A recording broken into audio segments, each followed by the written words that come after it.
لما اترفعت قضية ضد عقد مدينتي، قضية ببطلان العقد، وحكم في هذه القضية لصالح رافع القضية، الحقيقة انه مجلس الوزراء كله وكتير من الناس تخوفوا انه تحصل قضايا مشابهة على مشروعات سابقة، وقالوا ده يبقى خراب لمصر كلها وحالة عدم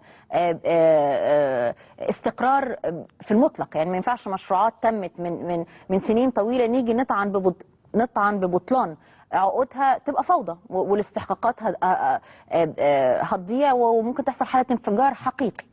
يبدو أن اللي تم التخوف منه في السابق أصبح حقيقة واقع، لأنه عدد من مراكز حقوق الإنسان والمراكز الحقوقية تكاتفت ورفعت قضية ضد رئيس الوزراء ووزير الزراعة بخصوص عقد توشكا، الأراضي والفدادين التي اشتراها الأمير الوليد بن طلال في منطقة توشكا، وسينتظرون الحكم. ملف جديد من ملفات أراضي الدولة تفتح صفحاته، فبعد الحكم الذي قضت به المحكمة الإدارية العليا في سبتمبر الماضي ببطلان عقد بيع أرض مدينتي، أقام أحد المحامين دعوى قضائية للطعن على بيع 100,000 فدان من أراضي توشكا للأمير السعودي الوليد بن طلال بسعر 50 جنيها للفدان في عام 1997. احنا كلنا عمرنا ما كنا بنفكر ان احنا حد يرفع قضيه، لانه احنا معتقدين ان نفوذ الوليد بن طلال اقوى من اي قضيه ممكن تترفع، وان الحكومه عاجبها اللي بيحصل ده. لحد ما حصل صدر حكم المحكمه الاداريه العليا بتاع قضيه مدينتي. فبصراحه ده كان دافع كبير جدا جدا ليا ان انا ارفع القضيه بتاعه الوليد بن طلال. وفي مؤتمر صحفي عقد صباح اليوم في المركز المصري لحقوق السكن، أعلنت بعض المنظمات الحقوقية المصرية انضمامها إلى مقيم الدعوة بعدما رأوا أن بنود العقد المبرم بين الحكومة المصرية وبين الوليد بن طلال مجحفة لحقوق المواطن المصري. مصر تتكبد الكثير من النفقات زي مصاريف المياه والكهرباء والطرقات وغيرها، ولن يكون الوليد بدفع ضرائب ولا رسوم جمركية ولا أي شيء، وهيصدر كمان الصادرات للخارج. فمن حقنا ان احنا نقف ونسائل حكومتنا المصرية، وده حقنا الطبيعي جدا.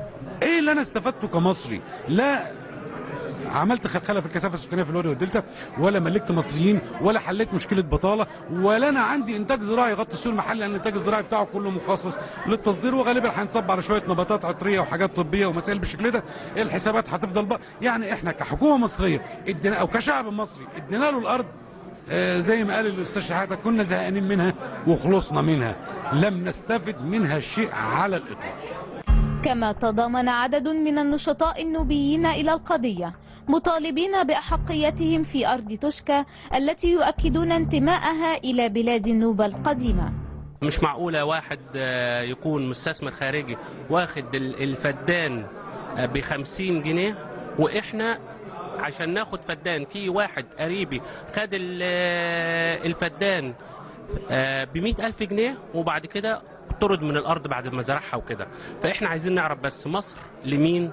100,000 فدان، يعني جايبين ناس أجانب غير مصريين وبيبيعوا الأرض المصرية الأجانب.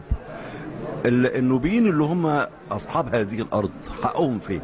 أتمنى من الناس السادة المسؤولين أن يبصوا لنا ويرجعوا لنا الأرض دي تاني وينصفوا حقوقنا إحنا، ومش كده وبس، ونحاكم الناس المسؤولة اللي اديتوا الأرض دي. يبدو أن تبعات الحكم ببطلان عقد أرض مدينتي مستمرة، وها هي قضية بيع أراضي توشكا تتحدد جلستها الأولى في 26 من أكتوبر الجاري وسط ترقب كبير لنتيجتها. بسنت شحاتة، 10 مساء.